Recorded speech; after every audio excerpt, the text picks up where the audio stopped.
Hello guys, I welcome all of you to the our YouTube channel Gyan with Sachin. तो दोस्तों, आज की इस वीडियो में हम बात करेंगे applied chemistry UP polytechnic first semester के किस तरीके से आप सभी को पेपर देखने को बोर्ड ऑफ टेक्निकल एजुकेशन का मिलता है, कौन सा क्वेश्चन आपको पहले फाइट करना चाहिए, अगर क्वेश्चन का आंसर नहीं पता है तो क्या करना चाहिए।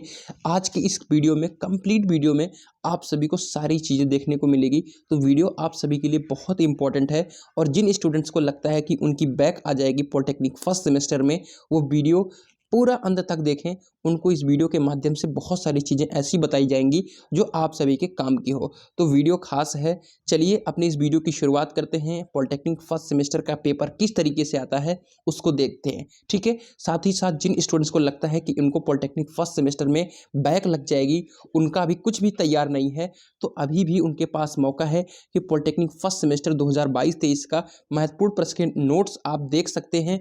उनसे उनकी बैक जो भी आनी है वो एकदम क्लियर हो जाएगी। कोई दिक्कत नहीं है, बैक वगैरह के सारे चांसेस खत्म हो जाएंगे। आपको हिंदी में नोट्स पूरा इंपॉर्टेंट क्वेश्चंस का प्रोवाइड किया जा रहा है, वही इंपॉर्टेंट क्वेश्चंस आप सभी को एग्जामिनेशन में देखने को मिलेंगे। तो फिलहाल इस कोर्स की प्राइस 19 रुपये रखी गई है। उसके लिए आपको इस नंबर पर कॉल करना है, देन आपको जोड़ दिया जाएगा। फिलहाल आज का हमारा टॉपिक है अप्लाइड केमिस्ट्री, पेपर को एनालाइज करना। तो फिलहाल इंग्लिश वाले पर चलते हैं और आपको कुछ बताते हैं, ठीक है। देखिए, पहले आपको बता दूं कि इस तरीके से आपको सेम पेपर देखने को मिलेगा। अब एक पेपर हिंदी का होगा, एक पेपर इंग्लिश का होगा, लेकिन अगर कोई भी करेक्शन हिंदी में है तो इंग्लिश वाला सर्वमान्य होगा, ठीक है। तो आप अगर कोई भी कहीं करेक्शन है तो किसी टीचर से मत पूछिए, आप जो भी इंग्लिश वर्जन है उसमें जाइए, वहाँ पर क्या लिखा है उसी वैल्यू को आप एक्यूरेट मानकर अपने क्वेश्चन को सॉल्व करेंगे। आई थिंक एक बात क्लियर हो गई होगी। 50 नंबर का यह पेपर 2.5 घंटे का समय, ठीक है। सभी क्वेश्चन आप सभी को करने हैं, ठीक है। आपको किसी तरीके का नकल वगैरह करना नहीं दिया जाएगा, ठीक है। तो इस बारे में आप सभी बेफिक्र रहिए और ये सब करना भी मत, आप सभी का कुछ होने वाला नहीं है इससे, ठीक है। अब बात करते हैं आपके पहले क्वेश्चन के साथ, ठीक है। तो देखिए इसमें क्या दिया है, 10 क्वेश्चन आपको करने हैं और दिया रहता है 12 क्वेश्चन, ठीक है। क्वेश्चन आपको दिए जाएंगे 12 और आपको करने हैं टोटल 10, ठीक है। तो 2 से 3 क्वेश्चन आपको ऑप्शनल देखने को मिलेंगे। पहले तो इसमें क्या होता था कि कहीं ना कहीं बहुविकल्पी भी देखने को मिल जाता था, लेकिन लास्ट ईयर जो पेपर है ये, उसमें बहुविकल्पी क्वेश्चन देखने को नहीं मिला था। तो कहीं ना कहीं इस बार बहुविकल्पी भी देखने को मिलेगा। बहुविकल्पी में क्या होता है कि आप सभी को थोड़ा इजी हो जाता है एक्सपेक्ट करना, ठीक है। क्लियर हो गई बात। और इसमें बहुत इजी क्वेश्चन गिवन है, ठीक है। पेपर को पूरा एनालाइज करेंगे, लेकिन जो चीज़ें मैं इंपॉर्टेंट आप सभी को बता रहा हूँ, पहले आप सभी उसको सुनते चलिए। अब बात इंपॉर्टेंट ये आती है कि आपको पहला क्वेश्चन से करना चाहिए या लास्ट के बड़े क्वेश्चन से करना चाहिए, ठीक है। तो देखिए दो बात आती है। अब अगर आपको पहला क्वेश्चन, जो भी ये पहला क्वेश्चन के जितने भी पार्ट हैं उसमें से 8 क्वेश्चन या 7 क्वेश्चन आ रहे हैं, तो आपको डेफिनेटली पहले से ही स्टार्ट करना चाहिए। अगर ऐसा लगता है कि आपको बिल्कुल इसमें 2 से 3 क्वेश्चन के अलावा नहीं आ रहा है, बहुत इंपॉर्टेंट है, बहुत खास है, ध्यान से समझिएगा। आपके कहीं ना कहीं से नंबर भी लॉस हो सकते हैं। जहाँ तक मैंने एक्सपीरियंस करा है वो आप सभी के साथ आज शेयर कर रहा हूँ। अगर आपको 3 से 4 क्वेश्चन ही आ रहे हैं तो आपको पहला क्वेश्चन डेफिनेटली नहीं टच करना चाहिए। लेकिन अगर आपको 7 क्वेश्चन के ऊपर आ रहे हैं 10 में से, ठीक है, मतलब 8 या 9 क्वेश्चन आप सभी के सही हो जाएंगे, तो डेफिनेटली आपको पहले क्वेश्चन से ट्राई करना चाहिए। उसके 2 रीजन है, पहले क्वेश्चन से ना करने का रीजन और पहले क्वेश्चन से करने का रीजन, दोनों का मैं बढ़िया से क्लियर कर देता हूँ, ठीक है। अगर आपके सारे क्वेश्चन सही हैं, एग्जामिनर क्या होता है कि अगर स्टार्टिंग से ही देखता है पहले क्वेश्चन से कि बच्चे का सही है, तो उसका इंप्रेशन बढ़ जाता है, ठीक है। लेकिन अगर आप पहले क्वेश्चन से ही सही करके आए हैं और एग्जामिनर को ये दिक्कत नहीं होती, पहले 1 नंबर वाला सॉल्व करा हमने, फिर 2 और फिर 5, ठीक है, तो उसको नंबरिंग में भी आसानी होती है और झुंझलाहट नहीं होता है और अच्छा नंबर देकर जाता है, ठीक है। अब कहीं ना कहीं आपने 5 नंबर वाला किया है, फिर 2 नंबर वाला, फिर 1 नंबर वाला, तो कहीं ना कहीं दिक्कत है, कहीं 5 वाला, फिर 1 वाला, फिर 2 वाला करा है, तो इससे दिक्कत होती है। तो जहां तक मैं अपने पर्सनल एक्सपीरियंस को शेयर करूंगा आप सभी के साथ, मैंने स्टार्टिंग से ही क्वेश्चन को करना स्टार्ट किया था, पहले क्वेश्चन से ही करता गया।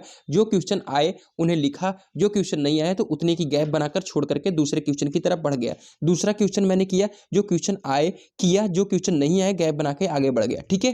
क्योंकि लॉन्ग क्वेश्चन में क्या होता है कि टाइम कम होता है, लिखना ज्यादा होता है, लेकिन स्टार्टिंग वाले क्वेश्चन में एक्यूरेट लिख दोगे तो नंबर पूरे मिल जाते हैं, 2 नंबर 1 नंबर वाले, ठीक है। ये बात आप सभी को क्लियर हो चुकी है। लेकिन अगर आपको क्वेश्चन नहीं आते हैं स्टार्टिंग के, तो आप क्या करेंगे कि आप लास्ट वाले क्वेश्चन को ट्राई करेंगे, ठीक है, लास्ट वाले क्वेश्चन से ट्राई करेंगे। अब बात करते हैं कि आप सभी की बैक से कैसे बचा जाए, आपको अप्लाइड केमिस्ट्री में बैक किस तरीके से आती है उसके बारे में एनालाइज करते हैं, ठीक है। तो देखिए सबसे इंपॉर्टेंट क्वेश्चन देखिए, ये आप सभी के बॉम्ब कैलोरीमीटर का सबसे इंपॉर्टेंट क्वेश्चन है, ठीक है। Following data are obtained in bomb calorimeter, ठीक है। अब बॉम्ब कैलोरीमीटर अगर आपको न्यूमेरिकल आता है तो कहीं ना कहीं आपका काम बन गया, ठीक है।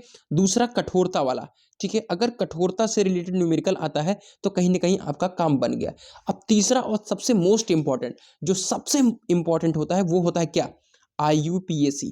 अगर आपको IUPAC तैयार है, देख लीजिए कितने सरल हैं, ठीक है। इतना नॉर्मल स्ट्रक्चर पूछा गया है जिसका कोई लिमिट नहीं है। चौथा वाला देख लीजिए क्या दिया है, ट्रिपल बॉन्ड एक दिया है और एक डबल बॉन्ड, ठीक है, COOH, ठीक है। तो कितने इजी क्वेश्चन हैं, आप सभी को लास्ट ईयर देखने को मिल सकते हैं, ठीक है।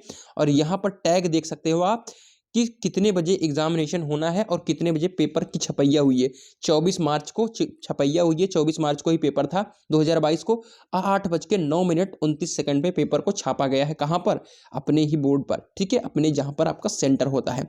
दूसरा है पॉलीमर, ठीक है।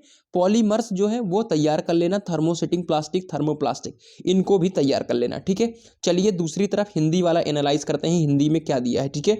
यहाँ पर जैव बहुलक दिया है, संघनन तथा योगात्मक बहुलक दिया है। तो IUPAC आप सभी देख सकते हैं। अब ये 5 नंबर में IUPAC नहीं पूछा जाता, पूरे 7 नंबर में पूछा जाता है। अब बताओ 2 नंबर कहाँ पर है, तो 2 नंबर भी आप सभी को दिखा देता हूँ, ठीक है। ये दिया है, देखिए, निम्न की संरचना लिखिए, 3-क्लोरोप्रोपीन फर्स्ट, 2-एथिल 2-ब्यूटिनॉल। तो अगर आपकी प्रैक्टिस है तो 7 नंबर यहाँ से और 2 न्यूमेरिकल, 17 नंबर सीधे आपके आ गए और खत्म, ठीक है। तो स्टार्टिंग के क्वेश्चंस बहुत इंपॉर्टेंट हो जाते हैं, ठीक है। चलिए एक एक करके देखते हैं क्वेश्चंस को क्या क्या दिया है, ठीक है। देखते हैं, परमाणु क्रमांक 24 वाले परमाणु में उसकी निम्नतम ऊर्जा अवस्था में डी इलेक्ट्रॉन की संख्या, ठीक है। आपको अबाव रूल से क्या करना है, परमाणु क्रमांक 24 क्रोमियम का इलेक्ट्रॉनिक विन्यास करना है, दिन इसको बाद पता करना है कि डी इलेक्ट्रॉन में कितनी संख्या लिख देना है, ठीक है। यहाँ पर इलेक्ट्रॉनिक विन्यास किया हुआ है, इसके आवर्त सारणी में स्थान बताओ कि यह कौन सा परमाणु है, ठीक है। क्लियर हो गई बात। चलिए, ऑक्सीजन अणु अणुचुंबकीय है क्यों, एक लाइन में इसका आंसर लिखना है, अगर आपको पता है तो आप लिख दोगे, ठीक है। उदासीनीकरण अंक क्या है, स्नेहक में बताया था हमने, जाकर के आप स्नेहक देखिए, अपने उस चैप्टर को देखिए, वहां पर पता चल पाएगा। ईंधन से क्वेश्चन पूछा गया है, सीटन संख्या क्या है, ठीक है। कास्टिक प्रभाव को दूर करने के लिए क्या उपयोग किया जाता है, ठीक है। तो ऐसे ही ऑक्सीकारक एक पदार्थ है जो इलेक्ट्रॉन, ठीक है, तो इस तरीके से पूछा गया है। टेट्राफ्लोरोइथिलीन बहुलीकरण पर होता है, कौन सी रिएक्शन होती है, उसको लिखकर आपको चले आना है, ठीक है। अब देखिए, यहाँ पर द्वितीय क्वांटम संख्या दिया है, द्वितीय क्वांटम संख्या L = 3 के लिए चुंबकीय क्वांटम संख्या M के मान याद करना है, ठीक है। क्लियर हो गई बात।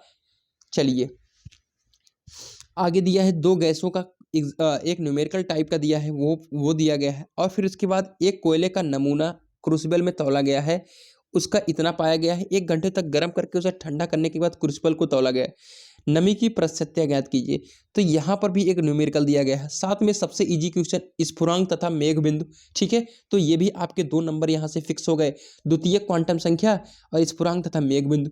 तो 2 चीज लिख दिए, संक्रमण तत्वों के 4 लक्षण लिख दिए, तो आपके 6 नंबर तो हो गए। बाकी दोनों में से एक क्वेश्चन आप ट्राई करते, अगर आप सही हो जाता तो आपके काम बन गए, ठीक है। क्लियर हो गई बात। चलिए आगे दिया गया है कि निम्न की व्याख्या कीजिए, ये चौथा क्वेश्चन आपको 8 नंबर यहाँ पर मिल जाएगा। विद्युत रासायनिक सेल का एग्जाम डिफिनीशन दे दीजिए, इलेक्ट्रोड विभव का, और यहाँ पर IUPAC कर दीजिए। तो इस तरीके से आपको सारे क्वेश्चंस देखने को मिल जाएंगे। चलिए आगे देखते हैं, तीसरा क्वेश्चन जो 5 नंबर में पूछा गया है वो बॉम्ब कैलोरीमीटर का है, ठीक है। हो सकेगा तो इसे लाइव सेशन में आप सभी के साथ सॉल्व भी किया जाएगा, ठीक है।